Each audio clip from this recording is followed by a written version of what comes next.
Aujourd'hui, je vais répondre à un chroniqueur de France Inter, Tristan Mendès France, pour sa chronique en date du vendredi 18 décembre dernier. J'ai deux possibilités pour lui répondre. L'une dans la logique de ma pratique professionnelle, l'autre dans l'évidence de la contre-argumentation. Évidemment, il en est une, la première, qui pourrait avoir un intérêt pédagogique. Mais nous ne sommes pas dans mon espace. Alors, je penche pour la seconde, à titre d'expérience de pensée. Tristan Mendès France semble être un chantre de la provocation et des deals. Alors il est au défi d'un instant de vie. Sera-t-il capable d'écouter et de s'instruire de sa méthode? Est-il au fait d'en avoir une? Le chroniqueur a parlé pendant 3 minutes sur un sujet qui intéresse beaucoup les politiciens et leurs héros, qui pensent que dès lors que l'on est en désaccord avec eux, leur incompétence gestionnaire et leur complaisance servile, alors on aurait basculé dans le complotisme ou on serait en train de le faire. Ce chroniqueur, qui perçoit un salaire auquel je participe bien involontairement, s'est fendu de ce billet où il prétend donner des conseils sur ce que l'on peut faire lorsqu'un proche bascule dans le complotisme. Il revendique le bon sens et les conseils avisés d'experts. En premier lieu, il préconise d'éviter du mieux qu'on peut d'être conflictuel ou agressif. Alors, mon cher Tristan, si vous le permettez, c'est déjà là le premier conseil d'un incompétent. Je dois vous le dire, parce que vous avez sur moi la portée du micro et c'est la seule manière dont je dispose pour espérer vous atteindre. Stigmatiser votre manque de culture dans le domaine et votre allégeance exemplaire. Rien qu'avec cette recommandation, vous êtes désobligeant, méprisant et n'en avez manifestement aucune conscience. Vous n'avez que la prétention de l'héritage patronymique, rien d'autre. Rien qu'avec cette arrogante posture, vous êtes violent et ne pouvez qu'attirer la foudre de celui qui peut éventuellement se sentir agressé par la méthode que vous préconisez. Et vous surenchérissez de votre pitoyable prétention. L'idée, c'est de voir ce proche non pas comme un adversaire, mais comme une victime. Vous avez l'adversité comme dynamique. Et installé dans le sillon où l'on monsantise la liberté et l'intelligence, vous prétendez que ce n'est pas vous, avec ce ton complaisant de tous les orgueils, ce ton des gens qui se croient supérieurs et arrivés au bon endroit, proche de ceux qui commandent à la matraque et à toutes les violences légitimées par une légalité opportune, vous prétendez que ce n'est pas vous qui êtes désagréable, mais l'autre, celui qui conteste, celui qui exige non pas des miettes, mais une liberté pleine et entière. Et pourtant, par une concession prétentieuse, vous allez même tenter plus loin une autre intox, par une sorte de pari pascalien que vous nommerez un deal. En attendant, savez-vous, homme de la chronique servile, que celui que vous considérez comme braqué, celui-là, a sans aucun doute réfléchi et se retrouve dans l'incompréhension des actions contradictoires et des propos paradoxaux de ceux à qui il préférerait pourtant faire confiance. Il n'y parvient plus, et c'est sa désolation. Vous avez bien dit que vous alliez proposer des astuces de dialogue, avec un proche qui serait en train de basculer dans le complotisme, pas un qui aurait déjà fait un bon chemin, n'est-ce pas? Alors celui-là, vous voudriez le récupérer, le faire rentrer dans le rang de votre modèle de pensée. Avez-vous déjà pensé que pour être braqué, que pour être entêté, il faut être deux? Quel est celui qui veut empêcher l'autre? Et de quoi?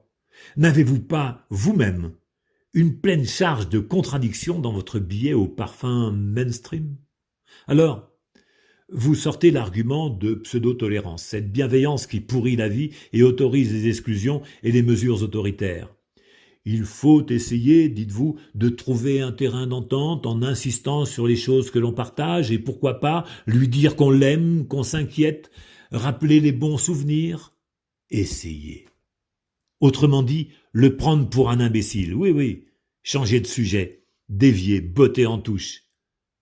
Mais où avez-vous appris ces âneries? Vous avez un modèle de pensée qui est misérable. Juste après, dans votre propos, vous ramenez l'identité d'une personne à ses idées, la réduisez à ses croyances. C'est ça une personne pour vous? Vous y allez d'une éventuelle profonde remise en cause. Et vous en remettez une couche.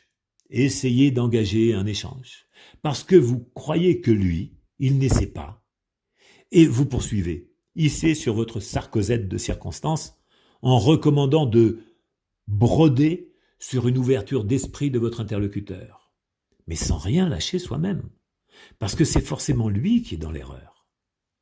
Vous y allez fort, mettant des guillemets pour les médias mainstream et officiels, cherchant à comparer les véhicules de la doxa à ceux de la contestation. Savez-vous, les gens qui compulsent ces nouveaux médias ne croient pas nécessairement à ce qu'ils y trouvent, mais ça leur fait juste du bien, ça les fait rire de votre bêtise. C'est surtout ça qu'ils recherchent, et c'est clair, un peu d'informations plus vraisemblables, établissant des liens de causalité là où rien ne paraît clair dans les médias que vous défendez. Alors, le pompon est à répétition dans la phase suivante de votre billet.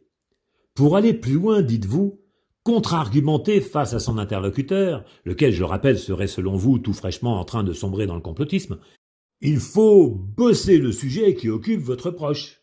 Et là, vous reconnaissez que ça peut être si laborieux qu'en réalité il se pourrait bien que cet imbécile de complotiste prenne l'ascendant dans l'échange. Ah oui, ça, par exemple, ça serait le pompon qu'il vous retourne, vous, le bien-pensant aux arguments si fragiles. Vous ne percevez pas une petite erreur dans votre pensée, là encore? Le coup suivant est excellent. Quelle recommandation! Vous avez de quoi faire une chronique.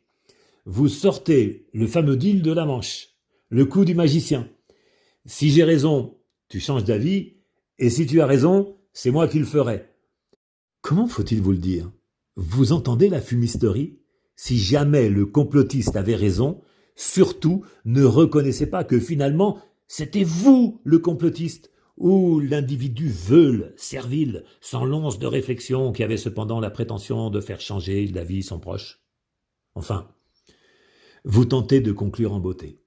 D'abord, je vous passe sur votre tentative encore à propos du lâcher-prise, parce qu'il me faudrait vous expliquer ce qu'est le donner-prise.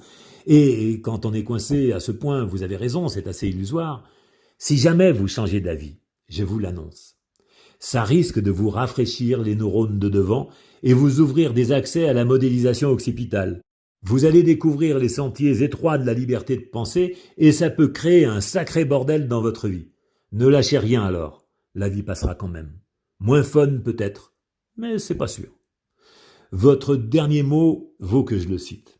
Vous recommandez à vos auditeurs de ne pas oublier qu'il faut prendre soin d'eux, parce qu'ils seraient eux aussi des victimes collatérales des dérives complotistes. Ah là, petit homme, écoute, tu viens de dire tout et son contraire. Tu viens de montrer ton incompétence rémunérée et tu peux imaginer que les gens ont besoin d'entendre ce baratin fait d'évidence pour être bien dans leur vie? Bon, excusez-moi de ne pas citer tous ceux que j'ai embarqués avec moi, la liste est trop longue. Il suffirait pourtant de ne leur faire dire qu'un mot. Liberté. Fut un temps, j'écoutais France Inter. Maintenant, c'est un média tellement sans saveur que malgré mon réflexe, j'ai une nausée. Tristan Mendès France. Je n'ai que les outils de la citoyenneté du XXIe siècle, perdus dans le bruit sourd des pensées qui s'enchaînent. Vous avez la posture de l'autorité mainstream et officielle. Je vous offre donc ce moment de ma liberté d'expression et de mon temps de vie. Alors, pour ce qui est de l'instruction, ma recommandation, apprenez à réfléchir, à utiliser votre raison et déployer votre conscience.